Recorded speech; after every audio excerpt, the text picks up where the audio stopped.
Thank you, Mr. Speaker. My topic for this evening is it's assassinations. What have we allowed ourselves to become? Are we no longer a nation of laws? Have we become instead a nation of men who make secret arrests? Are secret prisons now simply another tool of the federal government law enforcement? Is secret rendition of individuals now permitted out of misplaced fear? Have we decided that the writ of habeas corpus is not worth defending? Is torture now an acceptable tool for making us safe? Unfortunately, the single answer to all of these questions from the leaders of our country and to many of our citizens appears to be yes. And now we are told that assassination of foreigners as well as American citizens is legitimate and necessary to provide security for our people. It is my firm opinion that nothing could be further from the truth. Secret arrests, secret renditions, torture, and assassinations are illegal under both domestic and international law. These activities should be anathema to the citizens of a constitutional republic. The real threat doesn't arise from our failure to torture, rather desensitizing our nation to the willful neglect and sacrifice of our civil liberties fought and died for over the centuries is the threat. The concept of habeas corpus existed even before King John of England was forced in 1215 by his rebellious barons to sign the Magna Carta. This basic principle and expression of individual liberty, which has survived 800 years, greatly influenced the writing of our Constitution and our common law heritage.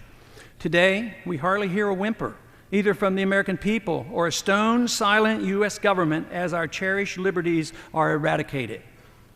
Instead, we have a government that deliberately orchestrates needless fear and makes people insecure enough to ignore the reality of their lost liberties.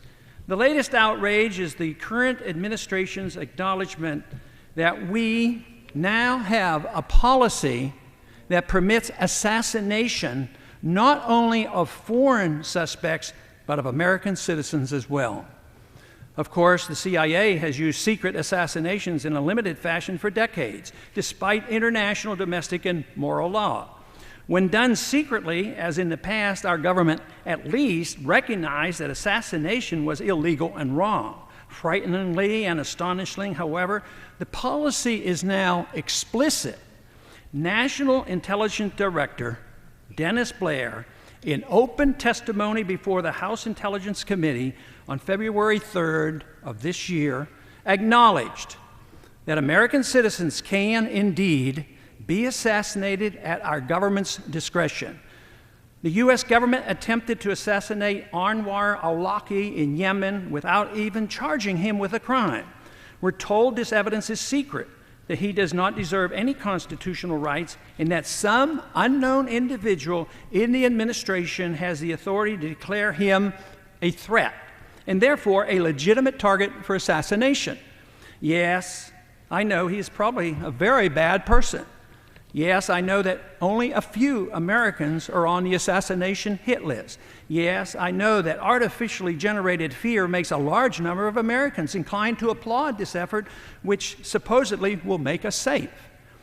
But if this could become standard operating procedure and a permanent precedent is established, let me assure you that this abuse of the law will spread. It's time for Congress and the American people to wake up to the realities of the dangers we face. We must remember as members of Congress that we have taken an oath to protect and defend the Constitution from all enemies, foreign and domestic. It should not be that difficult to distinguish the difference between the danger posed by the underwear bomber and the danger posed by a government that endorses secret prisons, torture, and assassinating American citizens. And I yield back the balance of my time. The gentleman yields back. For what purpose does the gentleman from California arise? Request permission to take Mr. DeFazio's time. Without objection, the gentleman is recognized for 5 minutes. Thank you.